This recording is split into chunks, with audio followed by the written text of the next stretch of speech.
My bedtime stories growing up were mythology, Greek mythology, so I always had this fascination with the antiquity and ancient times and history.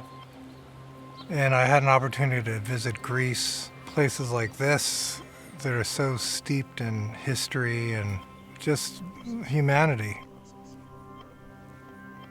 I was in the cheese business at the time, and the cheese business is all about finding very specific ways of producing from specific milks and specific regions. And nobody had done that with olives. So my idea was, I'm going to do that with olives. I'm going to try something new. And this was like early 80s.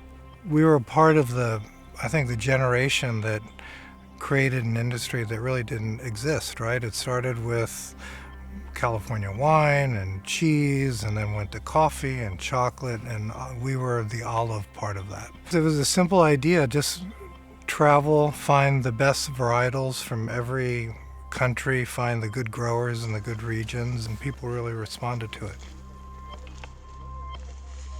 Our mission statement starts through the hands of our growers, right? So that's where it all starts.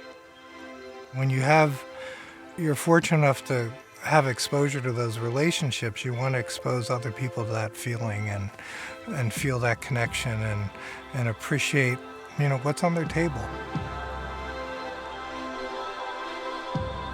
We really want to ensure that the experience that the consumer has is amazing, and really then develops that interest to go beyond just taking it out of the jar.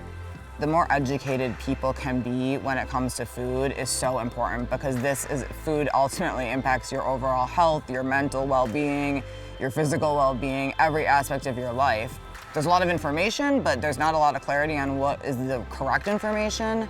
And I think the more that anybody can do to bring attention to, hey, this is a natural product, this is a natural process, it's grown, it's harvested this way. Every year it's a different challenge, it seems. I mean, we really have, with the climate changing, there's just, some years, really strange weather that has impacts on the trees, it impacts the fruit, it can change availability, it changes characteristics that we've come to kind of get our consumers accustomed to. And we really have a very hard time in these past probably 5 to 7 years to really deal with these problems as they come up. Well, there's no perfection in quality, right? It's always different, and that's part of the beauty of it. But I think getting people to understand the differences within products is important. When we started the work, we started working directly with growers. Working with growers, you have to buy their entire crop. So the key is you have to find a product or an outlet for every product when you're buying out of the field, right? So we are able to create the best table olives that you want to see in a jar or a bar. Ελπίζω να καταφέρω όπως ο παππούς μου και ο πατέρας μου, που μου δείξανε ότι το να είσαι στη γη και να πατάς, να παίρνεις δύναμη από τη γη είναι ό,τι καλύτερο μπορεί να σου συμβεί, με αποτέλεσμα να αγαπήσω τον τόπο και τον τρόπο που καλλιεργούμε και την καλλιέργεια στο σύνολό της, και να μπορέσω κι εγώ να δώσω στα παιδιά μου αυτή τη χαρά, να το κάνουν αυτό που ζω εγώ τώρα και δημιουργώ με τη γη, σε συνεργασία με τη γη, να το ακολουθήσουν και αυτοί. Γιατί θεωρώ ότι δεν υπάρχει καλύτερο περιβάλλον να εργάζεσαι από αυτό που είναι γύρω σου.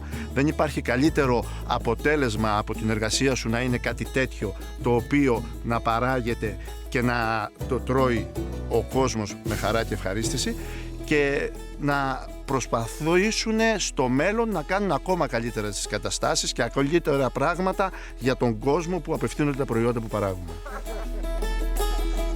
When you don't experience the passion and the commitment of the people firsthand, it's hard to communicate, right? When I was in retail, the nice thing about being in the retail business is your customer you would know would walk in, you'd say, "Hi, so-and-so." You give them a taste of something, say, "Oh, that's delicious." You've made that instant connection. You can tell them about the product. You've closed that loop between the connection of the product where it came from and the consumer. How do we connect people with the source, with the farmers? That's a human part of the supply chain, right? And to me, the most important.